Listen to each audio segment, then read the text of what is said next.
브라질 국채에 대해서 아시나요? 헤아라 바닥 찍고 계속 상승 중이다. 아, 브라질 삼바의 국가. 자, 브라질 국채 여기서 한번 체크 한번 해보도록 하죠.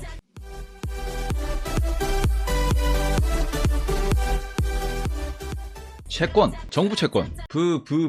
여기 있다. 자, 그러면은 일단은 브라질 채권이 계속 오르고 있다라는 말씀을 해주시는데, 네, 브라질 채권도 한 3년물 정도 보도록 하겠습니다. 3년물 정도 체크를 해보시면은 수익률입니다. 수익률이고 지금 이게 네 오르고 주봉 12%인데요, 얘들.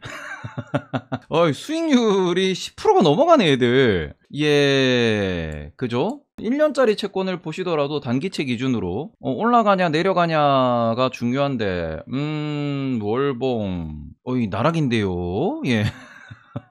이게 지금 이 올라가는 게 이게 그 금리가 올라가는 거기 때문에 실제 가격은 나락입니다. 네. 할인율이 13% 그죠? 엄마야, 네. 월봉 기준으로 지금 나락갔는데, 네. 브라질 채권이 중요한지, 제가 브라질을 말씀드린 이유가 뭐냐 그러면은, 제가 요거를 그 시장으로 좀 한번 보여드리도록 하겠습니다. 브라질이 다른 거보다 헤아라를 보시면 좀 괜찮은데요. 실시간 환율, 여기다 브라질, 네. 제가 여기 넣어놨네요, 브라질을. 브라질 한번 보시면은 지금 이제 주봉 기준으로 보겠습니다. 지금 주봉 기준으로 브라질은 오히려 달러 대비 강세를 보이고 있습니다. 네, 이거가 중요한 포인트일 수 있고도 2022년 들어와가지고 쫙 네, 달러 가치가 떨어진다라는 거잖아. 상당히 강세를 보이고 있습니다. 이게 뭐냐 그러면은 얘들은 뭐예요? 원자재 국가거든요. 지금 보시면은 얘들이 쭉 이렇게 어떻게 보면 환율이 이제 치솟았죠. 코로나 이후로 치솟고 난 뒤에 오히려 브라질 헤아라는 안정세를 보이고 있습니다. 이걸 뭐 더 길게 보시면은 안정세냐 하기에는 그냥 계속 나락하고 있는 상황에서 횡보하는 중이긴 한데, 그럼에도 불구하고 그냥 월봉으로 놓고 보시면은 뭐 지금 특히 2022년 들어와가지고 헤아라가 상당히 강세를 보이고 있는데, 이 부분에 있어가지고 앞으로 헤아라가 더 강세가 될 거냐라는 부분을 궁금해하시는 분들도 계실 수 있어요. 네. 왜냐 그러면은 그 소위 말해서 우리가 헤아라라는 친구는 브라질에 통하고 브라질의 국가 경쟁력은 어디서 나오느냐? 이건 결국 여기서 나오잖아요. 원자재. 브라질은 전 세계에서 콩 수출량이 세계 2위입니다. 그리고는 브라질이 옥수수 수출량도 세계 2위입니다. 그럼 1위는 누군데? 이 콩이랑 옥수수 1위는 누군데? 1위는 미국이에요. 네. 아이러니하게도 미국은 다간지 국가라고 말씀드린 이유가 이거거든. 되게 아이러니하죠. 우리 지금 석유 생산량 1위 어디냐? 사우디? 미국. 석유 수출량 1위 누구냐? 사우디? 미국. 뭐 콩이나 옥수수나 이런 부분들이 결국에는 가격이 올라가면은 헤아라가 오히려 올라가는 거죠. 그러니까 이거는 앞으로 어떻게 보면은 야 우리 앞으로 계속 뭐 가뭄이 계속되고 홍수가 계속된다 그러면은 그러면은 야 브라질 좋아지는 거 아니냐? 라고도 볼 수 있는 부분이거든요. 왜냐하면 실제로 이제 옛날에 투자하셨던 분들 같은 경우에는 브릭스라는 기억을 하시는 분들이 계실 거예요. 브릭스가 언제냐? 2000년부터 2008년, 2009년까지 이렇게 헤아라가 강세를 보인 적이 있어. 이때 기준으로 보시면은 달러 대비 한 3.4 정도 하던 친구가, 이때는 뭐 외환위기 당시니까, 외환위기 끝나고 이제 흔들흔들 할 때니까 이러고 났는데 쭉 떨어지는 게 4에서 얼마? 쭉 내려간 게 1.5까지 내려왔습니다. 그러니까 달러 대비 환율이 대충 한 3배 같다는 소리예요. 달러보다 헤아라가 3배 셌단 소리야 이거. 그러니까 이게 지금도 어떻게 보면은 앞으로도 원자재 가격이 계속 올라간다, 앞으로도 뭔가 이게 인플레이션이 계속된다라고 하면, 원자재 가격이 계속 올라간다, 철, 구리, 옥수수, 콩 이런 거 가격 올라간다 그러면은 뭐가 좋아지는데? 헤아라가 좋아질 수 있거든요. 그리고 헤아라가 좋아진다라고 하면은 지금 그 관점에서 아까 전에 브라질 정부 채권 얼마? 지금 수익률이 10%입니다. 연 10%야. 지금 보시면은 단기가 14%고요. 장기가 12% 나옵니다. 이 무슨 소리예요? 10%면은 야 S&P 500 1년에 10에서 15% 간다며? 만약에 여기서 헤아라가 강세를 또 간다고 치자. 야 그럼 얘는 S&P 500보다 훨씬 돈 잘 버는 거 아니냐? 라는 생각도 할 수 있는 거죠. 그죠? 이걸 왜 말씀드리냐 그러면은 이 부분은 어떻게 보면은 그 예전에 그 브라질의 어떻게 보면 인플레이션, 원자재 가격 상승에 따른 헤아라 가치의 상승, 요것에 대해 가지고 지금 브라질이 안 그래도 나락가 있는 상황인데, 야 이 상태에서 계속 농산물이 좋아지면은 브라질에 뭐 지수 투자를 하든지 뭐 헤아라로 이렇게 바꿔서 투자를 해야 되는 부분이니까, 그게 아니면 브라질 채권을 산다 그러면은 브라질 국채면은 분명히 요거는 있어요. 뭐예요? 내가 원화를 헤아라가 뭐 대충 요걸 넣나?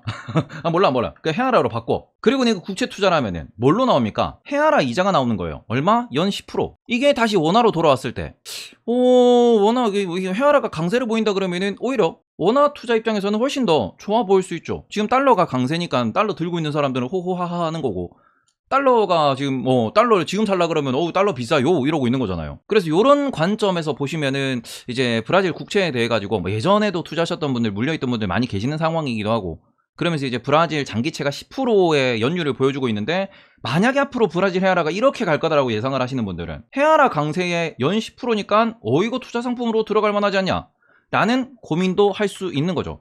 달러 다 팔았냐 그랬는데 다 팔진 않았고요. 그냥 애플 매도한 거에 일정 부분은 디즈니로도 넣고요. 그리고 원화로도 조금 바꿔놓기도 했는데, 들고는 있습니다. 달러 그냥. 네, 많이는 아니지만. 근데 어쨌든 요렇게 보실 때 브라질 채권은 또 비과세이다. 그죠? 저거는 예전에 브릭스 요런 거 할 때 비과세로 또 이게 분류가 돼 있는 걸로 알고 있는데, 어떻게 보면 한 가지 우려스러운, 걱정스러운 건 뭐냐 그러면은, 그런 상황에서 브라질이 제일 중요한 게 이거죠.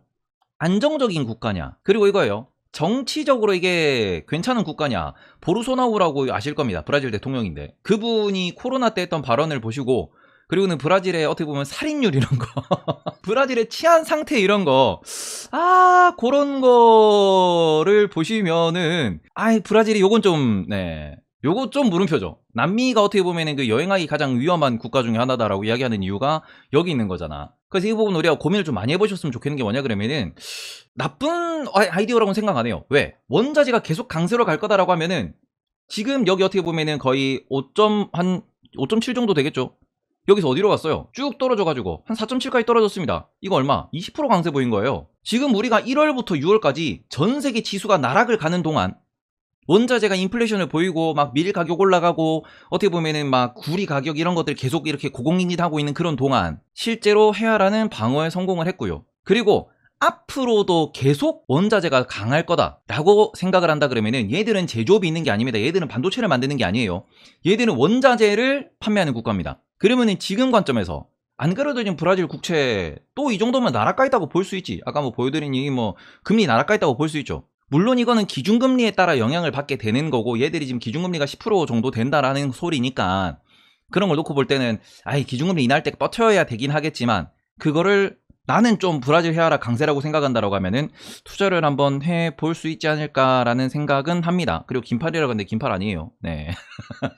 어쨌든 그래서 이걸 보시면은, 저는 이 투자 아이디어에 대해 가지고 뭐 할 거냐 그러면은 굳이 할 필요가 있나라는 생각은 하는데, 관심이 있는 분들은 수익이 보이냐? 수익은 보입니다. 수익은 보인다라고 생각을 하기 때문에 뭐 투자하실 때 좀 고민을 해보시는 정도는 충분히 합리적인 생각이지 않을까 라고 말씀을 드리고 싶습니다. 근데 이거는 고민은 잘 하셔야 돼요. 왜냐면은 제가 중국을 투자 안 하는 이유가 딱 요거 때문이거든. 이거지. 제가 중국 투자를, 니 왜 중국 투자 안 하노 그러면은, 형님들 중국 투자는 좀 그 공산당 이러는데, 브라질이 공산당이라는 건 아니지만 브라질 투자도 그렇게 막 할만한 건 아니지 않나라는 생각을 하고 있기 때문에, 네, 그래서 이 부분은 좀 고민을 해보셨으면 좋겠다, 네, 라고 말씀을 드리도록 하겠습니다. 다시 브릭스 어게인. 지금 러시아 같은 경우에도 돈 잘 번다라는 얘기는 들어보셨을 거예요. 말 그대로 원자재가 좋아진다라고 하고, 그리고는 달러 대비 원자재가 강세를 계속 이어간다라고 하면은 브릭스 어게인이 틀린 말은 아니에요. 네, 그렇게 한번 보셨으면 좋겠습니다. 네, 그리고 선동하지 말고 스파이 사라 그래라. 아니 근데 지금 그 누구였지? 그 와튼스쿨 교수님 계시거든요. 그 제레미 시걸 형인가? 하여튼 그 되게 똑똑하고 되게 유명한 전설적인 레전드 투자자 한 분 계시는데, 그분이 이렇게 말씀하셨습니다. 제가 이거를 잠깐만 아침에 다른 데서 뉴스에서 좀 다루긴 했는데요. 실제 얘기가 제레미 시걸 형님이 이렇게 이야기하셨어요. 와튼스쿨 교수님이신데 이분이 뭐라고 하셨냐 그러면은, 분명히 요거는 제가 가장 동의하는 부분이니까 말씀을 드리는 건데, 이런 얘기 했습니다. 뭐냐 그러면은, 제롬 파월이 이번에 금리를 계속 올린다고 한 거, 인플레 잡겠다라 계속 금리를 올리겠다고 한 거, 이거는 이게 네가 지금 말한 거는 과도한 긴축이 될 수도 있다. 그러면서 연준이 지금부터 4%까지 올린다 그러는데 못 올려. 많이 올려봤자 3.5 올 거야. 이런 얘기하면서 플러스 알파로 이런 얘기했습니다. 지금 만약에 투자를 한다 그러면은 여전히 SPY 혹은 우리가 QQQ라고 하는 인덱스에 얼마나 투자하냐, 80에서 90%는 투자를 하되, 밈 주식이라든지 아니면은 그렇지 우리가 소위 말해서 그 테마주지, 밈, 요거 혹은 다른 위험자산, 변동성이 큰 자산에 대해서 투자를 충분히 해도 된다 라는 이야기를 하셨어요. 이게 왜냐 그러면은, 이분도 제레미 시걸이라는 이분도 되게 레전드거든요. 그러니까 와튼스쿨 교수지. 근데 이분도 이런 이야기 하셨습니다. 근데 이 변동성이 큰 자산이라는 부분에 뭐가 포함될 수 있냐? 사람에 따라서 나는 원자재에 직접 투자를 하겠다, 아니면 원자재 인덱스를 사겠다, 뭐 GSG 이런 거, ETF 이런 거 있습니다. 이걸 사겠다, 혹은 아니 나는 더 위험하게 브라질 국채 가겠다. 왜? 뭐 브라질에 연이 있는 분들은 뭐 브라질 내부 사정을 더 잘 아실 수 있고요. 그리고는 브라질에 관심 있는 분들이나 브라질에 실제로 뭐 여행을 갔다 오신 분들, 친구가 있는 분들 같은 경우에는 브라질 안의 상황을 좀 봤을 때, 그래서 브라질이 좀 이렇게 뭐 좀 개선되고 있고 원자재 가격도 좋고 돈 잘 벌고 있고 뭐 그런 부분이 눈에 띈다라고 하면은 이거는 기회지. 왜? 여기는 진짜로 기회가 오면은 10% 20% 아니에요. 이 2배 3배입니다 이런 데는. 그러니까 뭐예요? 한 5% 10% 정도는 고려를 해볼 만하다라는 거죠. 그래서 뭐 요런 관점에서 그 뭐 저는 뭐 TQQQ도 되지라고 하시는데, 뭐 TQQQ도 여기 포함되는 거고요. 밈 주식도 여기 포함되는 거고요. 지금 배드베스 비욘드 같은 경우에는 어제 30%인가 40%인가 올랐잖아. 10몇 프로인가? 네, 바닥에서 확 튀었거든요. 그러니까 이런 부분들이 결국에는, 아니 항상 뭐 저도 이런 식이지, 주식은 이렇게 들고 있는데 좀 맞나? 뭐 그렇게 들고 있는데 이 상황에서 저는 뭘로 놉니까? 선물로 놀잖아. 뭐예요? 변동성 극강. 단타 한 번에 1%씩 먹을 수 있는, 아니 변동성 극강 여기서 놀고 있잖아. 근데 이렇게 말씀드리는 이런 이유가, 이 주식은 결국 재미가 없는 것도 맞고, 이거는 뭐 때에 맞아가지고 내가 딱딱딱딱 바로 먹으면 상관없는데 바로 못 먹을 확률도 있죠. 뭐 다음 주에 올라간다라고 생각했는데 한 달 뒤에 올라갈 수도 있는 거고, 이번 분기 봤는데 다다음 분기 올라갈 수도 있는 거고. 그럼 그동안 아무것도 안 할 거냐? 거기서 그냥 모든 투자자가 다 이 말을 합니다. 5에서 10% 정도는 네 꼴리는 대로 써라.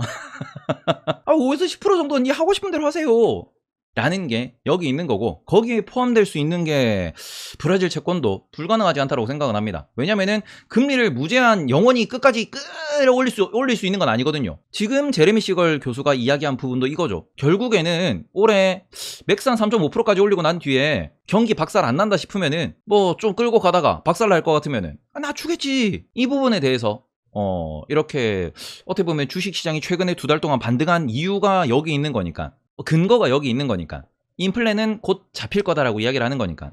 그래서 이 부분에 대해서 우리는 브라질 채권도 투자 대상에 올려놓는 거는 나쁜 선택은 아니라고 생각은 합니다. 이렇게 보셨으면 좋겠습니다. 브라질 채권에 대해서 니는 뭘 이런 걸 이렇게 진지하게 생각하냐라고 하실 수 있는데, 이 진지하게 생각할 만한 거예요. 저는 그렇게 바라보기 때문에. 원자재 강세 시장, 브라질 채권 투자할 만하다?